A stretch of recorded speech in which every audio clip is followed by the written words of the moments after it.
মানুষ তার জীবনে দুই ধরনের পরিস্থিতিকে খুব ভয় পায়। এক, কোনো কারণবশত কারোর সামনে নত হওয়া। দুই, কোনো কারণে নিজের চরিত্র থেকে, নিজের মূল্যবোধ থেকে বিচ্যুত হওয়া। এবার কেন হয় এরকম যে কথায় কথায় কারোর সামনে নত হতে হয়? কেন বারংবার নিজের চরিত্র থেকে চ্যুত হতে হয়? এরকম কেন হয়? এটা তখনই হয় যখন আমাদের শিক্ষা এবং মূল্যবোধের অভাব থাকে। যদি মানুষের মধ্যে প্রকৃত শিক্ষা থাকে তাহলে এই সংসারে কোনো সময় এবং কারোর সামনেই নত হওয়ার কোনো প্রয়োজন নেই। যদি মানুষের মধ্যে মূল্যবোধ থাকে তাহলে তাকে নিজের মূল্যবোধ বা চরিত্র থেকে বিচ্যুত হতে হয় না, তা সে যাই হয়ে যাক না কেন। কোনো বালককে যদি জন্ম থেকেই সুশিক্ষার অধিকারী করা হয়, শিক্ষিত করা হয়, মূল্যবোধের অধিকারী করা হয়, তবে সে এই সংসারে এমন কর্ম করবে যাতে সে নিজেকে, নিজের পরিবারকে, সমগ্র সমাজকে গর্বিত করতে পারে। শিক্ষা লাভ করুন, মূল্যবোধ লাভ করুন এবং আমার সাথে ভালোবেসে বলুন, রাধা রাধা। এই সংসারে কোনো বস্তু হোক বা ব্যক্তি হোক, তার একার গুরুত্ব কিন্তু খুব বেশি নয়। একটা উদাহরণ হিসেবে বৃষ্টির ফোঁটাকে ভেবে দেখুন। যদি একটি বৃষ্টির ফোঁটা হয় তাহলে তার খুব বেশি গুরুত্ব থাকে না, কিন্তু যখন সহস্র বৃষ্টির ফোঁটা মেঘের মধ্যে দিয়ে ঝরে পড়ে তখন সেটা বর্ষার রূপ ধারণ করে। সেই বর্ষা যা এই প্রকৃতিকে শান্ত করে। সেইভাবেই পাথরের ছোট টুকরো, তার খুব বেশি গুরুত্ব থাকে না, কিন্তু যখন অসংখ্য পাথরের টুকরো একত্রিত হয় তখন তা পর্বতের আকার ধারণ করে। সেইভাবেই কিছু মানুষ যখন একত্রিত হন তখন তৈরি হয় পরিবার, কিছু পরিবার যখন একত্রিত হয় তখন তৈরি হয় সমাজ, যখন অনেক সংখ্যক সমাজ একত্রিত হয় তখন তৈরি হয় রাজ্য। এবার এই রাজ্যের সবথেকে গুরুত্বপূর্ণ ব্যক্তি হতে পারেন রাজা, কিন্তু তাও সেই রাজা একা কিছু করতে পারেন না।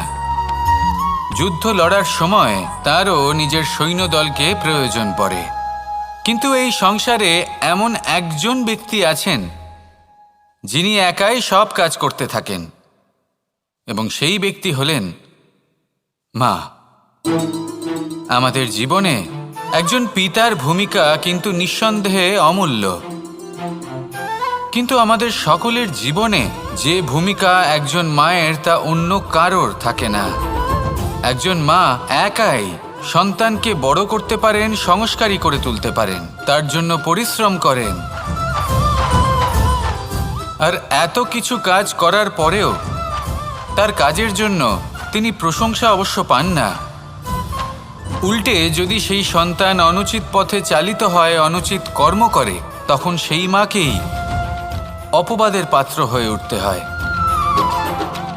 আমাদের জীবনে মায়ের যোগদান কতটা সেটা বুঝুন। আপনাকে বড় করে তোলার জন্য উনি কতটা পরিশ্রম করেছেন সেটা বুঝুন। আজ থেকে, এখন থেকে, এই মুহূর্ত থেকে মাকে সম্মান করতে শিখুন। যখন সময় পাবেন, যখন সুযোগ হবে, তখন তার প্রশংসা করুন, ওনারও ভালো লাগবে। আর মায়ের এই মমতার জন্য, তার এই ভূমিকার জন্য আসুন সবাই মিলে আমরা তাকে প্রণাম করি, আর সকলে মিলে ভালোবেসে বলি, রাধা রাধা। মানুষের মানসিকতা এমন হয় যে সে যতটা করে আশা করে যে তার থেকে অনেক বেশি তার বদলে সে পাবে। দেখুন, সবকিছুই আপনার ভাবনা চিন্তার উপর নির্ভর করছে। আপনি যদি ফলের বিষয়ে ভেবে কর্ম করতে থাকেন তাহলে সেটা অনুচিত। জীবনের আসল আনন্দ হলো নিজের কর্ম করতে থাকা, ফলের চিন্তা করা উচিত নয়। যদি আপনি এরকম ভাবেন যে আমি এতটা করছি, আমার এতটা পাওয়া উচিত, সেই ভাবনা অনুচিত। যদি আপনি সেবার মানসিকতা নিয়ে কর্ম করতে থাকেন, কর্মচক্রে প্রবাহিত হন, যদি আপনি এমন ভাবনা রাখেন যে আমি এতটা পাচ্ছি তাই এর থেকে অনেক বেশি আমি কর্ম করব, তাহলে নিশ্চিতরূপে আপনি যতটা করছেন তার থেকে অনেক বেশি আপনি পাবেন, আপনার আশার থেকে অনেক বেশি আপনি পাবেন। শুধু জীবনে অনেক বেশি কাজ করতে থাকুন, ফলের চিন্তা করবেন না। আর মনে রাখবেন, এই ভাবনাই সব থেকে বড় বীজ। কর্মের উপর বিশ্বাস রাখুন, জীবনে যা যা আপনি চান সবই সুখময় হবে। আসুন আর আমার সাথে ভালোবেসে বলুন, রাধা রাধা। আপনি কখনো পর্বতের শিখরে উঠেছেন? আপনি দেখতে পাবেন পর্বতের পদতলে প্রচুর সুন্দর ফুল রয়েছে, সবুজ বনানী রয়েছে। যত আপনি ওপরে উঠতে থাকবেন তত ফুল কমতে থাকবে, সবুজ বনানী কমতে থাকবে। আরও কিছুটা ওপরে উঠলে কাঁটা জাতীয় গাছ দেখতে পাবেন, শুকনো গাছ দেখতে পাবেন। আরও যদি ওপরে ওঠেন তাহলে পাষাণ দেখতে পাবেন। আরও ওপরে উঠলে হিমখণ্ড দেখতে পাবেন। এই যে পর্বত, তা মনুষ্য জীবনের সবথেকে উত্তম উদাহরণ। মানুষ যখন সাফল্যের শিখরে পৌঁছতে চান, মহানুভবতার শিখরে পৌঁছতে চান, পথে যত আস্তে আস্তে ওপরে উঠতে থাকেন ততই ভৌতিক বস্তু তার থেকে বিচ্ছিন্ন হতে থাকে। যদি তিনি সেই ভৌতিক বস্তুগুলি ত্যাগ না করতে পারেন তাহলে কখনোই সেই স্থানে পৌঁছতে পারবেন না। আর মানুষ যদি উচিত ত্যাগ করতে পারেন, পথে অগ্রসর হতে থাকেন, এগোতে থাকেন, তাহলে একদিন না একদিন তিনি মহানুভবতার, জ্ঞানের, সাফল্যের হিমের স্বাদ অবশ্যই লাভ করবেন।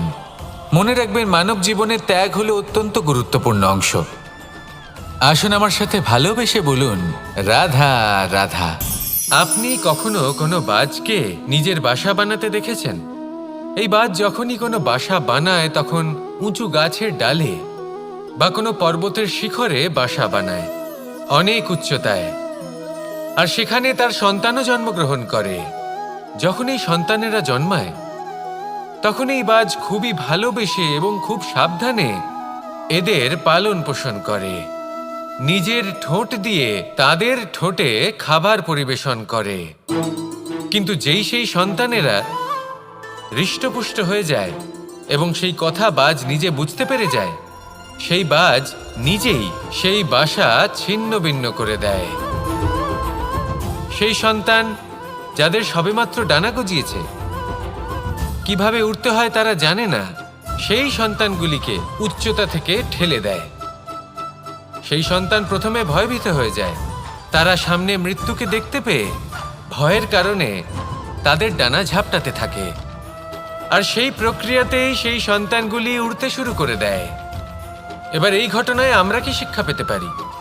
এটাই, যদি আপনি মাতা পিতা হন তাহলে নিজের সন্তানকে অবশ্যই স্নেহ করুন, কিন্তু তাদেরকে নিজের আঁচলের তলায় বেঁধে রাখবেন না। যদি আপনি চান আপনার সন্তান জীবনে উন্নতি করুক, তাহলে নিজের মুঠো থেকে তাদের স্বতন্ত্র করে দিন। এই সংসারে সংঘর্ষ করতে দিন। সেই সন্তান নিজেই বুঝতে পারবে যে জন্মের সময় পাওয়া ডানা কি করে ব্যবহার করতে হয়। আর আপনার চোখের সামনে আপনার সন্তান এই আকাশে উড়তে থাকবে। তাহলে আসুন আমার সাথে ভালোবেসে বলুন, রাধা রাধা। এই সংসারে সব থেকে বড় ব্যক্তি কে? আপনি বলবেন, এ কেমন ধরনের প্রশ্ন? কিন্তু এটা হলো সব থেকে উচিত প্রশ্ন। কেউ এর উত্তর দেবে যে সেই মহাপ্রতাপী রাজা, তিনি হলেন সব থেকে বড় ব্যক্তি, সেই বড় রাজনীতিবিদ, তিনিই সব থেকে বড় ব্যক্তি। আমি আপনাকে জানাই যে সংসারের সব থেকে বড় ব্যক্তি হলেন তিনি, যার সাথে দেখা করলে আপনি নিজেকে ছোট মনে করবেন না। কোনো ব্যক্তি যিনি সব থেকে বেশি শক্তিশালী, আপনি যদি তার সামনে যান তাহলে উনি আপনার অন্তরের শক্তিকে বাইরে বের করে আনবে। আপনার অন্তরের লুকিয়ে থাকা শক্তিকে জাগ্রত করতে প্রেরণা প্রদান করবে। তিনি হলেন বড় ব্যক্তি, তিনি হলেন মহান ব্যক্তি। তিনি নন যিনি নিজের বল এবং ঐশ্বর্য দ্বারা আপনাকে তার সামনে ছোট প্রমাণ করবেন। এবং সেই জন্য মহাদেব আমার আরাধ্য হলেন আমার খুব প্রিয়। কারণ রাজা হোক বা ফকির, কেউ যদি ওনার সামনে যান তাহলে সে নিজেকে ছোট মনে করেন না। আপনিও যদি জীবনে অনেক বড় হতে চান তাহলে কাউকে কখনো নিজেকে ছোট মনে করতে দেবেন না। তার অন্তরে বড় হয়ে ওঠার প্রেরণা প্রদান করুন। আসুন আমার সাথে ভালোবেসে বলুন, রাধা রাধা।